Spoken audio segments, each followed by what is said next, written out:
Olá, ouvintes e espectadores. Eu sou Aruana Brianese e você está acompanhando a partir de agora o podcast do Sim e Não. Sim e Não é o podcast semanal sobre os bastidores da política, sempre com um entrevistado especial para deixar você mais informado. Nesse episódio, eu estou acompanhada dos editores do Sim e Não, Dante Graça. Olá. E Luana Carvalho. Olá a todas e todos. O nosso entrevistado deste episódio é João Dória. Ele é governador do estado de São Paulo pelo PSDB e está disputando as prévias do partido para as eleições de 2022. Como vai, governador? Aruana, muito obrigado pela oportunidade. Luana, Dante, eu vou agora tirar aqui a minha máscara. Nós estamos com distanciamento, todos com álcool em gel. E vacinados. E vacinados também. 2 vacinas. Não sei se é Coronavac que vocês tomaram. Eu tomei a Coronavac. Estou bem, estou vivo, estou feliz. Vacinados e felizes para seguir a nossa vida. Obrigado pela oportunidade. Governador, eu vou começar a perguntar logo sobre a eleição. As pesquisas que a gente tem acompanhado eleitorais, mostram Lula e Bolsonaro em vantagem ampla, a construção de uma candidatura de centro, uma terceira via, como a gente fala, ainda é viável? Você acha que dá tempo? Absolutamente viável, Aruana. Aliás, pesquisa Datafolha realizada há 6 semanas demonstrou que 52% dos brasileiros, Aruana, não querem nem Lula nem Bolsonaro, 52%. Portanto, a maioria dos brasileiros, ainda que estejamos há 14 meses das eleições, não querem nem Lula nem Bolsonaro, nem horror, nem terror. São aqueles que buscam por um bom gestor e um futuro diferente para o Brasil. E eu estou dentro deste universo disputando as prévias do PSDB para poder oferecer, em nome do meu partido, uma terceira via, que talvez possa ser a melhor via para o Brasil. Nós não podemos cometer o mesmo erro que cometemos porque fomos enganados em 2018 por Bolsonaro, que prometia um governo liberal, um governo transformador, um governo com investimento em pesquisa, em ciência, em saúde, em educação, que daria continuidade ao Lava Jato, e nada disso aconteceu. O senhor acha que, nesse sentido, em relação a 2018, chegou-se até a criar a expressão Bolsodória, O senhor teve a sua imagem muito associada dele. O eleitor já entende isso, de que os caminhos apontados, então, não se concretizaram? Sim, Aruana. Muitos desses eleitores, ouvintes e que acompanham aqui a nossa live nesse momento, aqui na região do Amazonas, mas também em qualquer parte do Brasil, foram enganados. Milhões de brasileiros foram enganados, porque houve uma promessa que não foi cumprida. Mais Brasil e menos Brasília. Em 2 anos e meio só se viu Brasília e nada de Brasil. Não houve investimento em educação, não houve investimento em saúde, não houve investimento em habitação, em proteção social, o abandono no programa de proteção ambiental, o abandono em relação aos mais pobres, aos mais humildes, falta de política econômica e, para piorar, no campo da saúde, a negação à vacina e a compra da cloroquina, um absurdo. 585 mil mortos no Brasil. Metade desses 585 mil brasileiros, Aruana, podiam estar vivos hoje, ao lado das suas famílias, dos seus amigos, dos seus colegas. Você acha que a pandemia é um tema que vai dominar as eleições do ano que vem? Pandemia, saúde e emprego. Esses serão os 2 grandes temas ainda das eleições de 2022. Porque nós teremos que nos revacinar o ano que vem. Todos vocês já estão vacinados, vocês me disseram antes aqui do início da nossa live. Com 2 doses, mas provavelmente tomaremos a terceira. Dose de reforço. Mas o ano que vem teremos que nos vacinar novamente. Assim como nos vacinamos contra a gripe, Luana, teremos que nos revacinar, Dante, contra a Covid todos os anos. Além disso, houve um represamento das pessoas, principalmente das pessoas mais vulneráveis, de famílias mais pobres, de famílias mais colocadas à margem da sociedade, que não tiveram assistência de saúde, enquanto a Covid prevaleceu. Adiaram cirurgias, adiaram exames e precisam voltar a ter o direito a frequentar, através do SUS, Sistema Único de Saúde, hospitais, pronto-socorros, UBSs, AMAs e outras instituições municipais e estaduais para fazerem os seus tratamentos de saúde. Então, 2022, este será um tema ainda muito importante. E emprego e renda.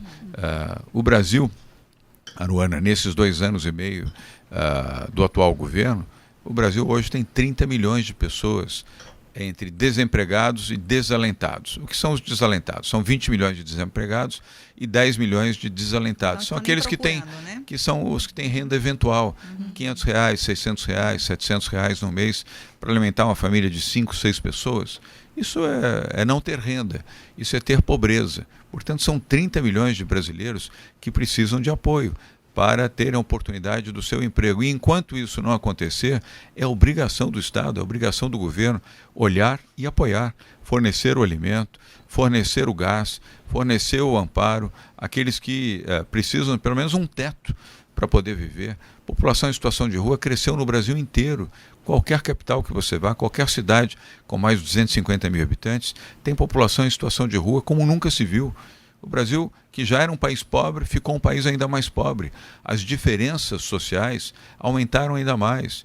Um grande equívoco de um governo que, ao invés de proteger a sua população, protegê-la com a vacina, iniciar a vacina como poderia ter iniciado em dezembro, só começou em janeiro, e em janeiro porque o governo de São Paulo e o Butantan fizeram com que a vacina chegasse aqui.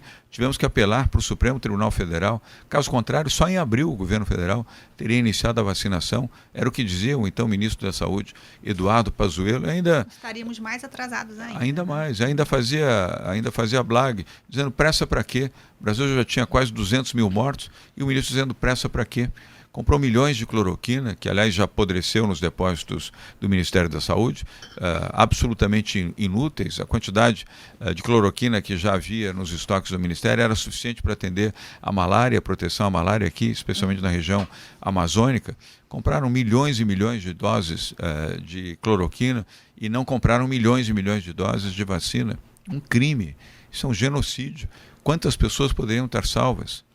Eu tenho assistido, Dante, depoimentos de pessoas que me encontram, que perderam pais, mães, avós, e me diziam, se tivesse chegado a vacina, meu pai estaria vivo, minha mãe estaria viva, minha avó estaria viva, meu amigo, meu vizinho, meu colega, meu companheiro, às vezes irmãos, às vezes jovens que perderam a vida porque não tiveram tempo de tomar a vacina. Um crime contra o Brasil.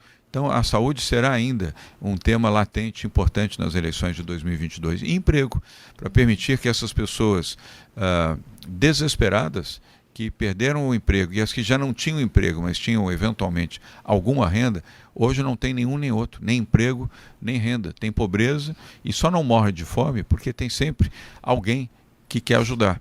Ou uma igreja, ou uma instituição, ou um grupo, ou pessoas, ou vizinhos, que ajudam a ter algum alimento, senão nós estaríamos vivendo um país da fome, e a fome mata. Agora, como desassociar essa questão da economia, que vai de mal a pior mesmo, das medidas restritivas, né? Que é um discurso que o presidente faz muito. Tá sim porque fecharam, e quem fechou não fui eu, foram governadores, prefeitos, né? Como não, tá sim porque ele foi um negacionista, Aruana. Ele foi um irresponsável, negacionista. Se tivesse cuidado bem do Brasil, teria vacinado o Brasil. Nós poderíamos ter vacina já em outubro. O Instituto Butantan recebeu vacinas. A economia já retomava claro, antes, né? Exatamente, você está certo, Aruana. Nós recebemos vacinas já em outubro. Em outubro poderíamos ter iniciado a vacinação. Ele emparedou a Anvisa, ameaçou a Anvisa, dificultou a avaliação da vacina do Butantan, da Coronavac. Firmou contrato com uma única vacina AstraZeneca. Todos os países do mundo comprando 3, 4, 5 tipos de vacina e o governo Bolsonaro insistindo em uma única vacina, AstraZeneca, a vacina de Oxford. Como se isso pudesse ser uma salvação de uma vacina que até hoje falta. Nós estamos com falta de vacina AstraZeneca. Aqui em Manaus falta vacina AstraZeneca. Falta em São Paulo, falta no Rio, falta em Salvador, falta em Porto Alegre, falta em Florianópolis. Não tem a vacina. Pessoas que tomaram a primeira dose não estão conseguindo tomar a segunda dose da vacina AstraZeneca. Um erro brutal. Desculpe voltar a dizer isso, um genocídio, um crime contra os brasileiros. O Chile conseguiu vacinar muito mais do que o Brasil proporcionalmente, porque escolheu 4 tipos de vacina, incluindo a Coronavac, e comprou vacina, não comprou cloroquina. A Colômbia, a Argentina, outros países da América Latina. Um atraso generalizado. Isso só não foi pior porque nós trouxemos 100 milhões de doses da vacina Coronavac. 42%, Dante, dos brasileiros foram já vacinados com a Coronavac, inclusive eu. Então é um equívoco, um grande erro. O senhor está falando de um atraso de gestão. Além do atraso de gestão que o senhor está colocando, a gente tem um atraso no discurso, que é o discurso de colocar em xeque a possibilidade de umas eleições. A gente está vivendo num país que discute a possibilidade das eleições democráticas que foram tão difíceis de serem conquistadas. Como é fazer uma campanha interna no partido, no momento em que o objetivo final está sendo questionado, está sendo colocado em xeque pelo chefe da nação?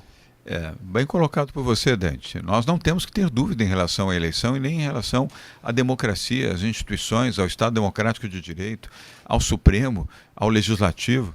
Só na cabeça de um fascínora autoritário que não quer obedecer à democracia, quer desobedecer o Supremo, falou e depois se arrependeu. Mas eu não tenho confiança de que esse arrependimento tenha sido sincero. Foi conveniente apenas. Eu estarei ao lado da democracia. Aliás, teremos amanhã movimentos em todo o Brasil, no dia 12 de setembro, em todo o Brasil, aqui em Manaus, em São Paulo, Rio, Porto Alegre, Santa Catarina, em Florianópolis, em Salvador. Você vai participar? Eu vou apoiar, eu já manifestei o meu apoio. E vou acompanhar do Copom, o Centro de Comando de Policiamento do Estado de São Paulo, como acompanhei em 7 de setembro e não tivemos nenhuma interocorrência. Lembram-se que diziam que policiais militares iriam participar, apoiar, cruzar os braços para apoiar Bolsonaro? Não houve isso, isso não aconteceu. Aliás, não aconteceu em São Paulo e não aconteceu em parte alguma, Aruana. Aquilo foi uma mentira, não aconteceu. Agora, nós temos, Dante, que defender a democracia e defender as eleições diretas pelo voto eletrônico em 2022. Bolsonaro é tão inconsequente que ele contestou a sua própria eleição. Ele foi eleito pelo voto eletrônico, pela urna eletrônica, e ele contesta a urna eletrônica, ou seja, ele contesta a si próprio. Nós elegemos Bolsonaro, Dilma Rousseff, Lula, Fernando Henrique Cardoso, todos pelo voto eletrônico, nos últimos 25 anos, eleições seguras, absolutamente seguras. O meu partido, PSDB, depois da derrota de Aécio Neves em 2012, pediu auditagem. E o Superior Tribunal Eleitoral concedeu. O PSDB contratou auditores dos Estados Unidos e mais um grupo de auditores aqui do Brasil. Ficaram 60 dias fazendo auditagem, não encontraram nada e verificaram que as urnas são invioláveis. Então, urna eletrônica, vamos ter eleição sim. Até isso, Dante, ameaçaram, você está certo.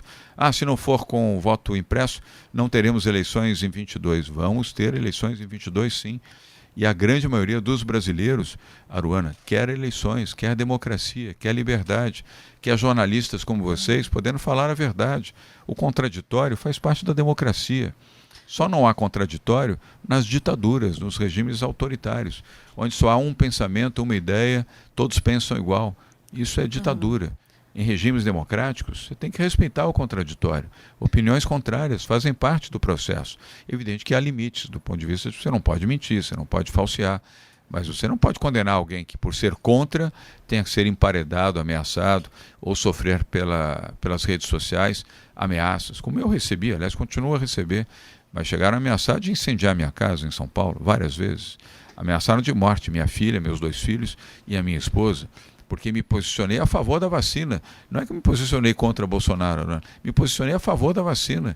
E fizemos medidas restritivas para salvar vidas. E salvamos. Hoje já se reconhece isso, mas 6 meses atrás ninguém reconhecia isso, ou poucos reconheciam isso. Governador, então a luta é grande ainda. Falando ainda sobre eleições de 2022, uma pesquisa recente do Instituto Clima e Sociedade sugere que a Amazônia ela já faz parte dos temas que os eleitores levarão em conta na hora de votar, né? Inclusive, essa pesquisa diz que 8 em cada 10 brasileiros, ou seja, 80%, darão prioridade para candidatos que levarem o tema Amazônia para a campanha. Eu queria saber do senhor quais são os seus planos para desenvolvimento econômico sustentável da região. Luana, primeiro eu sou entusiasta do meio ambiente, depois um entusiasta da Amazônia como um todo e aqui do estado do Amazonas.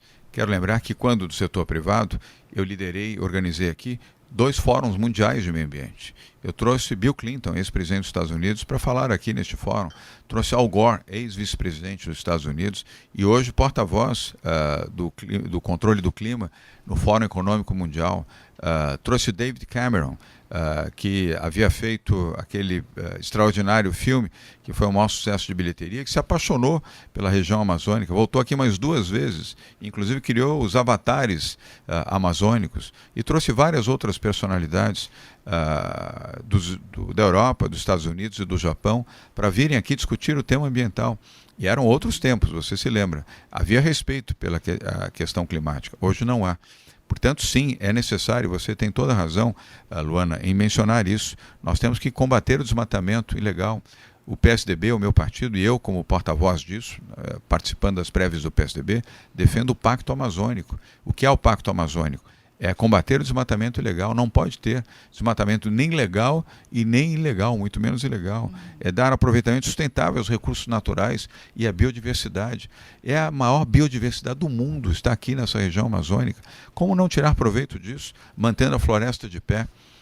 Adotar o pagamento por serviços ambientais, conhecido como PSA, e os amazônicos, ribeirinhos, caboclos, indígenas, a população que vive no Amazonas tem o direito de receber uma remuneração pelo produto sustentável, pelo PSA. Cada árvore de pé tem que haver uma remuneração para a população que manteve essa árvore de pé. E é justo, isso tem que ser de ordem federal. Hoje não é, não existe o pagamento por serviços ambientais. Se eleito presidente da República, vou adotar o pagamento por serviços ambientais.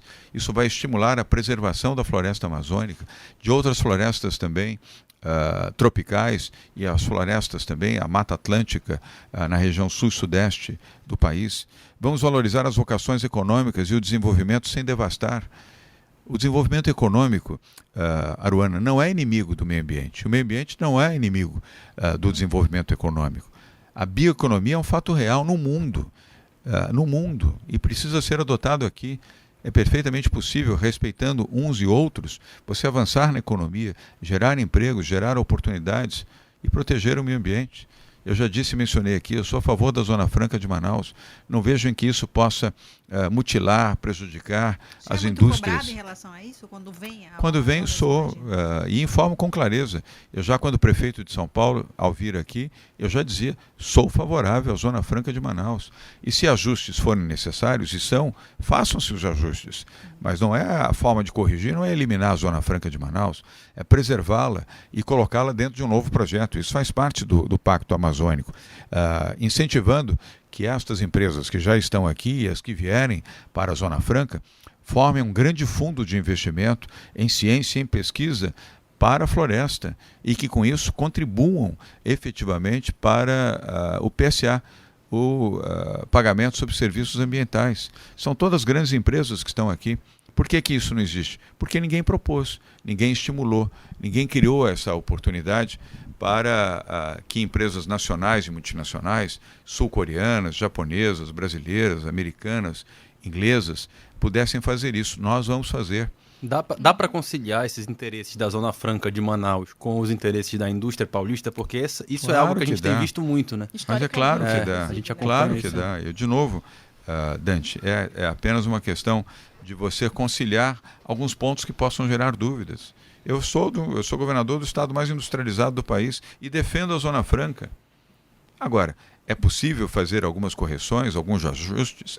Mas isso se faz com diálogo, com o entendimento. Onde o senhor acha que a gente poderia melhorar? Temos que mergulhar um pouco mais para avaliar onde há justiça fiscal, onde talvez não haja tanta justiça fiscal, e fazer ajustes. Mas para fazer ajustes você não precisa eliminar, você não precisa declarar que é contra a Zona Franca de Manaus. Você precisa preservar a Zona Franca de Manaus e fazer esses ajustes. Agora, este fundo, que eu chamo de um fundo de empresas para investir em pesquisa, isso é necessário. E eu tenho absoluta certeza, Aruana, que quando essa proposta se materializar, todas as empresas da Zona Franca de Manaus vão dizer sim, desejamos participar. E esse tem que ser um fundo soberano, não é administrado por governo, nem estadual, nem municipal, nem federal.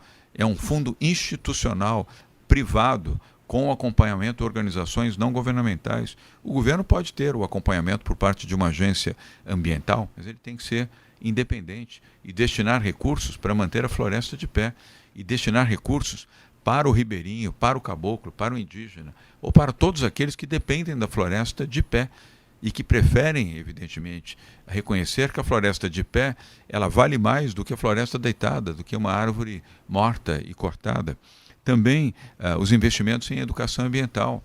Tem que haver na rede pública de ensino, municipal, estadual, mas alguém tem que ajudar a pagar isso, e é o governo federal. fazendo um investimento num fundo voltado para a educação ambiental. Dante, nós temos que ter crianças e jovens educados desde cedo de que eles têm que ser defensores da floresta, defensores dos recursos hídricos, dos valores da fauna e da flora do Brasil, principalmente nessa região que é um celeiro de energia, um celeiro de oxigênio, um celeiro de preservação ambiental. Então o governo federal, sim, pode formar um fundo para a educação ambiental e nem custará muito. O que vai exigir é planejamento, Aruana, e execução, Luana, coisa que esse governo não faz. Lembre-se, estamos no 4º ministro da Educação, 4 ministros da Educação em 2 anos e meio. Governo que preserva a educação não tem 4 ministros em 2 anos e meio. Olha o que fez Rocieli Soares em menos de 2 anos como ministro da Educação aqui, né? E foi secretário de Educação aqui. Em menos de 2 anos, como ministro da Educação de Michel Temer, fez uma revolução no ensino brasileiro em 2 anos. Em 2 anos e meio, esse governo atual do Bolsonaro destruiu a educação brasileira. Já estamos 12 anos para trás, andamos 12 anos para trás. E ainda o atual ministro ainda fala que não pode ter a convivência de pessoas com deficiência com outros alunos. Um absurdo discriminatório desta ordem. Imagine um pai de uma criança com deficiência ouvindo de um ministro que tem que segregar o seu filho, ao invés de integrar o seu filho, como determina a boa educação e os bons processos, como querem os alunos, como querem os professores, e o ministro não quer. Ele acha que uma pessoa com deficiência, um aluno deficiente, tem que ser colocado à margem da sociedade. Só para citar um dos absurdos. Em São Paulo, nós transformamos a educação em 2 anos e meio com o Rocieli Soares, que deixou de morar aqui e hoje mora em São Paulo. Hoje nós temos escolas de tempo integral como prioridade extraordinária do governo de São Paulo. Tínhamos 363 escolas, Arana. Hoje nós temos 1.878 escolas de tempo integral, 5 refeições dia, 8 horas de aula dia. Custa caro, mas é um investimento que vale a pena. Remunerar melhor os professores, escolas digitais, todas elas, os alunos aprendem com tablet, como aqui, computadores, Wi-Fi, tecnologia, não tem mais giz, quadro negro e apagador de lousa, isso não existe mais. É o ensino digital, é isso que vai transformar uma geração do futuro. E falando em digital e tecnologia, investir sim no Pacto Amazônico, no ensino e na formação técnica para a tecnologia. São muitos os jovens que estão aqui na região amazônica, Dante, como você, que a tecnologia chama, clama, traz o jovem mais próximo. Os jovens não podem ir embora da região amazônica por falta de oportunidade. Quem vai cuidar do futuro dessa região? Se os jovens vão embora daqui, vão para São Paulo, vão para o Rio de Janeiro, ou vão para o exterior em busca de oportunidade. A oportunidade tem que ser gerada aqui. A Amazônia não é um problema. A Amazônia é uma solução, Aruana. Aqui não é um problema. Não precisamos ter piedade da região amazônica, da região norte e nem da região nordeste. Nós temos que dar oportunidade para aqueles que vivem no nordeste e vivem no norte para expressarem as suas vocações e terem condições para isso. E respeitar os territórios indígenas. Não permitir a invasão de território indígena de jeito nenhum. Quanto mais a matança de índios, o seu posicionamento a respeito do marco especuladores e devastadores da floresta amazônica que ainda invadem território indígena e matam os índios e geram conflitos permanentes com a população indígena. Oi, Dante. Nesse contexto aí que você está falando de questão indígena, o seu posicionamento a respeito da tese do marco temporal que está sendo discutida lá no STF, ela tem que ser objeto de uma discussão, mas com seriedade. Você não pode criar um afastamento dessa discussão dizendo que os índios já têm tudo e não podem ter mais nada. Isso não é seriedade na discussão. Você tem que ter um diálogo construtivo. Chame os indígenas, os líderes das aldeias indígenas, das tribos indígenas, não só aqui da região amazônica, mas nós temos do Brasil todo. São Paulo tem comunidades indígenas e eu dialogo com eles. Já fizemos 3 longas reuniões com eles, só esse ano, 3 reuniões com líderes de populações indígenas, tupi-guaranis. Por que o Brasil não pode fazer isso? Tem que fazer e compreender no diálogo. Os indígenas não são alienígenas, são parte da nossa história. A nossa origem começou com eles, é preciso respeitá-los. Governador, o Brasil tem hoje 16 milhões de pessoas filiadas a partidos políticos, né? Inclusive 1.400.000 é o PSDB. É o que mais tem filiados no Brasil, é o PSDB. Mas é pouco em relação ao eleitorado. A gente tem mais de 130 milhões de eleitores, né? Então a gente percebe que o interesse pela política partidária não é ainda uma coisa generalizada na sociedade. E aí eu queria discutir duas questões aqui. A primeira é quando a gente pensa na prévia e faz, até com debates, as prévias do PSDB vão ser uma coisa assim comparada com os Estados Unidos quase, né? Não está falando para uma bolha? Como depois falar para o eleitor, que é esse eleitor que não está nem aí, não quer nem saber qual é o partido da pessoa, que olha, né, a pessoa... Como fazer isso internamente e não transformar isso numa ilusão de que, né, aquela prévia vai ser depois espelhada na eleição geral? Aruana, é exatamente o que nós estamos fazendo aqui. E hoje, com sim e o não. Nós não estamos falando com uma bolha, estamos falando com a população. São milhares de pessoas que estão nos ouvindo, nos acompanhando, nos assistindo neste momento. Nós não estamos falando aqui com os 25 mil filiados do PSDB no estado do Amazonas. Estamos falando com 100, 200, 300, 400 mil pessoas que estão nos acompanhando hoje ou que acompanharão amanhã e vão acessar livremente, on demand, para ouvir vocês, para nos acompanhar. Esse é o valor da democracia das prévias do PSDB. Com isso, nós vamos cativando, entusiasmando o debate, mobilizando o país para chamar a terceira via. Essa é a importância das prévias do PSDB. E vou dar um exemplo aqui, Dante. Eu disputei as duas únicas prévias realizadas no Brasil até hoje. Foram realizadas em São Paulo, em 2016 e 2018. Nós não tivemos outras prévias. Houve ali um arremedo de prévia do PT, quando houve a reivindicação do Eduardo Matarazzo Suplicy, lembram-se que ele queria ser candidato? Então fizeram um arranjo, uma reunião da executiva e disseram que aquilo era prévia. Não houve prévia, não houve consulta nacional aos filiados do PT. Nós estamos fazendo a consulta com 1.400.000 filiados do PSDB, incluindo os 25 mil filiados aqui no estado do Amazonas, e mais governadores, vice-governadores, prefeitos, vice-prefeitos, deputados estaduais, federais, senadores, todos que representam o PSDB com mandato eletivo e aqueles que são filiados. Pois em 2016 fizemos as prévias do PSDB e eu era filiado desde 2001, mas eu não era orgânico do PSDB, nunca tive mandato no PSDB, eu era um entusiasta do PSDB como sou até hoje. Disputei as prévias e vencemos as prévias do PSDB em 2016 e depois disso, Luana, vencemos as eleições e vencemos o PT em São Paulo. Lula, Fernando Haddad e Dilma. Dilma era presidente da República. Lula não estava preso, Aruana. E Fernando Haddad era prefeito de São Paulo. E eu, sem nunca ter disputado um mandato, venci as prévias do PSDB e venci as eleições, Dante, em primeiro turno. Pela primeira vez em 28 anos, uma eleição em São Paulo foi liquidada no primeiro turno. 53% dos votos válidos. Se os outros partidos descobrirem isso, todo mundo vai fazer prévias, pois né? Porque deveriam pelo que você fazer. está falando, a prévia acaba agregando, a ampliar o debate. Né? Perfeito, Aruana. É exatamente isso que aconteceu e vai voltar a acontecer agora. Arthur Virgílio está fazendo campanha também. Tasso Gereissati também fazendo campanha. Eduardo Leite também fazendo campanha. Nós não nos atacamos, não brigamos entre nós. Nós estamos na mesma direção, cada um dentro da sua expectativa. E vocês vão fazer debate? Como é que claro, vai nós teremos do PSDB vai teremos 4 grandes debates que serão promovidos agora no mês de outubro e no final de outubro e nos primeiros 15 dias de novembro, debates transmitidos ao vivo pela televisão, pelo rádio, pela web, além de pela mídia impressa. Democracia, para que cada um possa expor o seu sentimento e a sua visão de um programa para o Brasil. E eu quero voltar a repetir o que eu já mencionei aqui. O que esses 52% de eleitores, nem Lula, nem Bolsonaro, querem é uma opção real, confiável, para que possam digitar o seu voto em outubro de 2022. Nem horror, nem terror.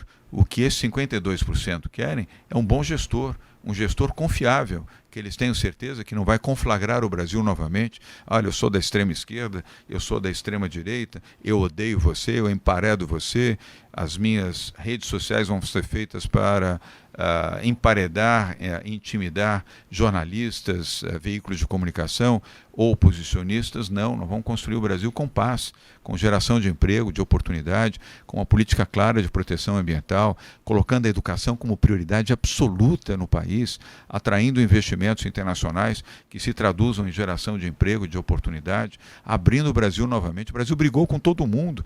Bolsonaro conseguiu a proeza de brigar com todo mundo. Brigou com a Alemanha, brigou com a França, brigou com a Noruega, com a Dinamarca, com a Suécia, os países nórdicos, brigou com a China, brigou com a Argentina. Precisou elogiar a China agora recentemente para dar um elogio falso elogio, né? 2 anos e meio criticando a China e faz um elogiozinho. Acho que os chineses são bobos de acreditar nisso. E ainda errou na política externa com os Estados Unidos, apoiando Donald Trump. Eduardo Bolsonaro fez na semana passada um encontro aqui com direitistas, a extrema-direita americana. Continuam insistindo nisso. Linha. E Joe Biden é o presidente eleito pelo Partido Democrata, um erro, um equívoco. Brigamos com o nosso maior parceiro comercial, com a China, com o segundo parceiro comercial, os Estados Unidos, com o terceiro parceiro comercial, que é a Alemanha, com o quarto parceiro comercial, que é a Argentina. Que país isolado. Nós vamos retomar o Brasil dentro da geopolítica internacional e compreender também a dimensão da proteção social, Luana, que nós precisamos. O Brasil é um país pobre. Precisamos ter investimentos sociais claros, como em São Paulo fazemos o Alimento Solidário, 2.300.000 cestas do Alimento Solidário, cestas de 25 quilos, Aruana. Não é uma cesta de alimento normal, cesta básica, o que já seria muito bom, diga-se de passagem. É uma cesta robusta, 25 quilos, alimenta uma família de 5 pessoas, condignamente durante 30 dias. E o Vale Gás, o Brasil explodiu no preço dos combustíveis, explodiu no preço de alimentos. Vamos ter inflação com mais de 2 dígitos, acima de 10%, uma vergonha para o Brasil, falta de comando na área econômica do país. Como pode um ribeirinho aqui pagar R$140 um botijão de gás de 13 quilos? Ele não consegue, nem por R$130, nem por 120, nem por 110, nem por R$100, ele não tem renda. Como é que ele vai preparar o seu alimento? Vai para a floresta. Vai para a floresta, ele vai fazer fogareiro. E as pessoas aqui na área urbana vão pegar álcool, latinha de álcool, com alto risco de se machucarem, se queimarem ou incendiarem as suas casas. Você não tem direito de preparar o seu alimento. Lá fizemos o Vale Gás. A cada 2 meses, 2 milhões de pessoas recebem o Vale Gás para comprar o seu botijão de gás de 13 quilos e preparar condignamente o seu alimento. Oferecemos às mulheres, começando pelas meninas jovens da rede pública de ensino, dignidade íntima. Sabe o que é, Dante? Nós, homens, somos afastados disso, as mulheres sabem. As meninas faltam às aulas nos seus ciclos menstruais porque não tem dinheiro para comprar absorvente feminino. Então nós levamos até a casa dessas meninas, dessas famílias, o absorvente, entregamos lá gratuitamente, mais 50 milhões. Uma lei similar foi aprovada aqui na Assembleia Legislativa também. Pois é, mas começou em São Paulo, e eu fico feliz de ver que vários outros estados agora estão repicando. Nunca foi feito isso, nem no tempo da dona Ruth Cardoso. Lá nós fazemos políticas sociais, a visão de que a pobreza ainda é grande no Brasil e as diferenças sociais são imensas. Fizemos o São Paulo Acolhe, para acolher quem? Os órfãos da pandemia. Luana, milhares de pessoas perderam o pai, perderam a mãe, outros perderam o pai e a mãe. O que fazer com esses jovens que, da noite para o dia, os pais morreram de Covid porque não tinha vacina, tinha cloroquina e não tinha vacina?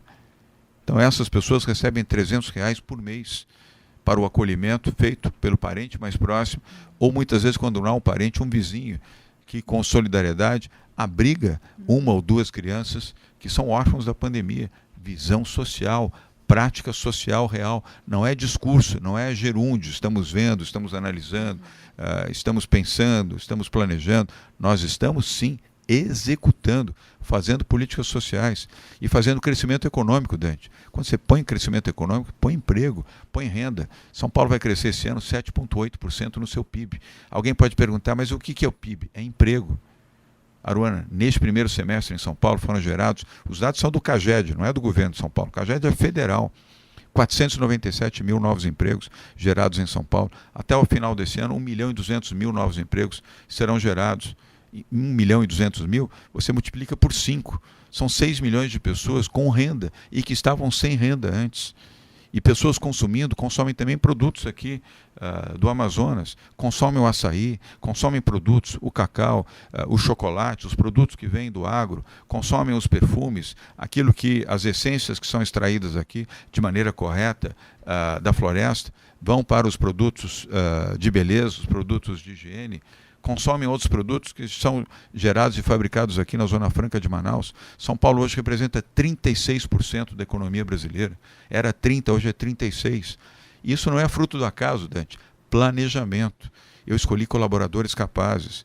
Já disse a vocês, na educação trouxe o Rocieli Soares. Ele morava aqui, seus pais moram aqui em Manaus. Está em São Paulo fazendo política pública. Não perguntei para o Rocieli se tinha votado em mim, obviamente que não, ele nem sequer morava em São Paulo, não tinha nem título eleitoral em São Paulo. Pouco importa, importa que ele conhece a educação, que é correto, que é honesto. Levei o Henrique Meirelles, que, vivendo em Goiânia, em Goiás, hoje, e viveu em Brasília há muitos anos, foi ministro da Fazenda, presidente do Banco Central, hoje é secretário da Fazenda no estado de São Paulo.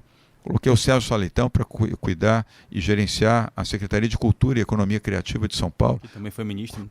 Foi ministro da Cultura do governo Temer, um bom ministro, porque eu acredito na cultura. O país que não tem memória. Todinha para o governo, se for eleito presidente, também que o senhor já está elencando colaboradores, a gente viu. O critério de formação vai ser esse. O mesmo, os melhores, honestos, competentes, sérios. Não vou perguntar para ninguém, como não perguntei até hoje, qual era o partido. Nunca perguntei para o Sérgio Saleitão, sequer se ele votou no PSDB. Não importa. Isso não tem a menor importância. O que é importante? Ele conhece cultura, foi um bom gestor de cultura como ministro da Cultura, provou que é bom, provou que é honesto e provou que respeita o mundo da cultura, que este governo não respeita. Esse governo abandonou a cultura no Brasil. Olha o que nós já fizemos em São Paulo, Dante. Recuperamos o Museu da Língua Portuguesa. Inauguramos agora, 45 dias, o primeiro museu idiomático do mundo. Uma beleza, vale a pena. Aliás, os internautas que estão nos acompanhando, nos assistindo, se forem a São Paulo, visitem o Museu da Língua Portuguesa, lá na Estação da Luz. Lindo museu. É contagiante, emocionante, Aruana. Se tiverem filhos ou netos, levem, eles vão ficar felizes. Para quem não lembra, foi um museu que pegou fogo, né? E já era um dos museus mais visitados ali de São Paulo, né? E a obra estava semi-paralisada, nós recuperamos com investimento privado.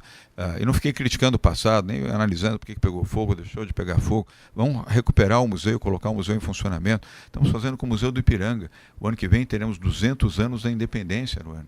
E o museu estará novo, duplicado no seu tamanho, os seus jardins recuperados, os seus monumentos, a sua fonte. O museu cresceu 5 andares para baixo, 200 milhões de reais de investimento transformador. Estamos agora ampliando o Museu da Diversidade, será o maior museu da diversidade da América Latina, em São Paulo. Estamos fazendo o Museu das Favelas, onde era a sede do governo de São Paulo, no Palácio Campos Elíseos, no bairro da Luz, no centro de São Paulo. Respeito pela diversidade, respeito pelas comunidades, vai chamar Museu das Favelas.